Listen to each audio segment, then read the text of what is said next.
So where are we now? In the absence of nationalization, we have ended up with a bloated, overly concentrated, more concentrated banking financial system without having done anything to revive the economy of any real importance. So we have to look now at the situation of, can we move things around a little bit? The problem here is that nothing has changed. The way that we look at J.P. Morgan Chase's loss and its effect on the credit markets, distorting them, both building a position and taking it apart, means that very little has changed at this point. We are in a situation in which velocity, money velocity, which means how many times in a given period of time money changes hands, is at a record low. This is an indication of how dysfunctional the financial system itself is and the central bank that is governing it. So now we think about where to go forward, and we think of several things that have been proposed. The most reasonable proposals, it seemed, have to do with accepting the sclerotic central bank that we have and continuing to focus on interest rates, to make the assumption that if we just plow ahead with more buying of bonds by the Fed, what we call quantitative easing, eventually we'll get out of the morass. Others make other arguments in this regard. But to go back to the Fed and the Fed situation is Bernanke, who was a student indeed of the Depression, picked up in the case of quantitative easing perhaps from something that Eccles said back in 1935. Eccles was arguing then that the Federal Reserve needed the authority to buy any, quote, sound asset. When you get into a financial crisis, there are no sound assets except Treasury securities. And quite frankly, in that particular crisis that we just went through, there were not enough. The flight to safety was such that the Treasury could not have issued enough securities to provide the liquidity that the central bank needed to create. There was no choice but to go into other kinds of assets, even toxic assets, which is, of course, exactly what they did. Now, in the feasible proposal of more quantitative easing, for example, the Fed has said, well, we need help. We need Congress to help us. Some read that as we need more stimulus. Some read it as we need more tax cuts. But the Fed, not terribly specific about what it needs, is confronting a situation where the pressure is on it, and quantitative easing is what it has to go. Those who favor that, such as Christine Romer and President Evans of the Federal Reserve Bank of Chicago, would like to see the Fed keep interest rates at zero until unemployment falls below 7% or inflation rises above 3%. Whether or not that will take us 10 years or only 5 years is hard to say. Others would like to go in a different direction, and there has been a good deal of talk about macroprudential issues that need to be under the purview of the central bank. Essentially, the kind of macroprudential issues that have been discussed in the past quite eloquently by the Bank for International Settlements involve reinventing ways to constrain or control or influence the supply of credit. And one of the ways that we actually do have is purportedly capital requirements. On the other hand, capital requirements, which were brought in as a substitute for reserve requirements, have failed us totally in this sense, that what we discovered is there's not enough capital, and capital is procyclical.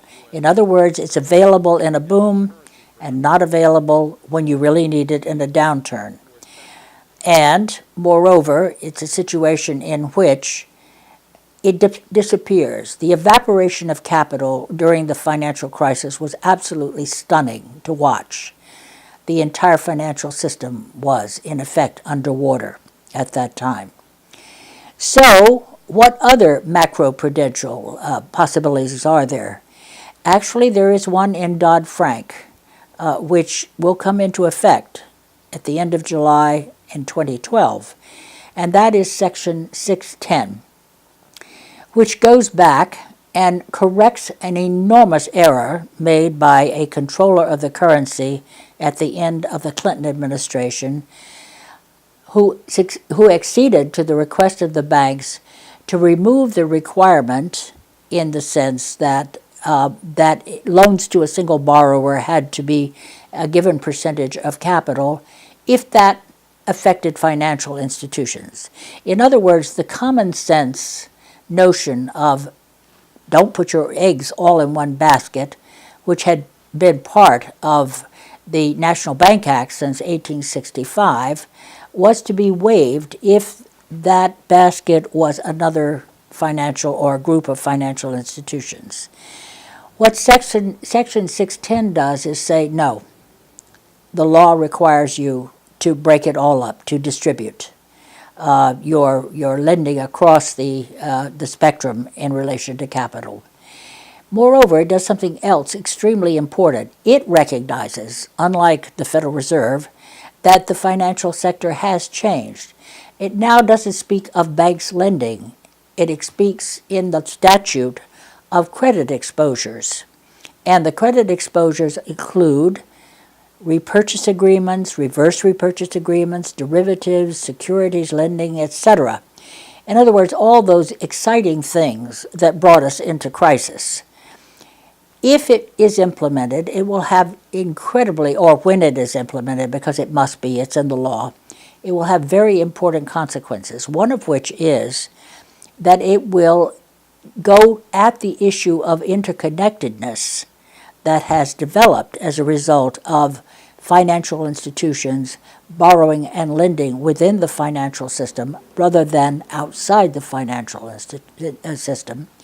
It will also curtail speculation because these instruments, repurchase agreements, etc., are the very things that were invented to find the funding for speculation.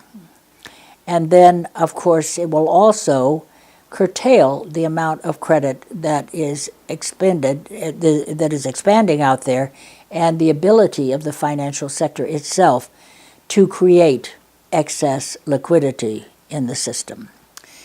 So what else is needed? How can the Federal Reserve help us get out of the problems we're in? How can we solve the problems that the Federal Reserve's inability to influence the supply and distribution of credit have created, both in terms of creating a crisis, a financial crisis, and in terms of their inability to move us past it? Back in 1935, Mariner Eccles, again, the former president, at that time former governor, I think his title was, of the Federal Reserve, made the point that the concentration of credit in Wall Street had caused a crisis and was impeding revival of the economy. We are replaying that tune. We have not got to the place where we have figured out, A, how does the central bank not only influence supply, but how credit is distributed to make the economy function more effectively. Going forward, that, of course, is exactly what we need to do, and among the things that need to be included in our thinking about that are making the central bank more aware of financial structure, an important point that Hyman Minsky used to make, and how structure in the financial system influences not only the economy, but the central bank itself. And the other is to rethink reserve requirements, ignore capital requirements, phase them out over time, except to the extent of a cushion base, but not expect capital requirements to do the work that only reserve requirements can do in terms of curtailing and expanding the credit supply. So those are the two things that need to be done. In the case of reserve requirements, we need to rethink the instrument itself and how it functions in the current environment, and we also need to impose it, if you will, extend it, perhaps is a better word, across the entire financial sector, since what we know now is the banking sector, as difficult as it is for us in terms of the problems that it is creating, is nevertheless not the main supplier of credit to the economy any longer. So next year is the 100th anniversary of the Fed. We need a complete, thorough, and very thoughtful evaluation of this institution.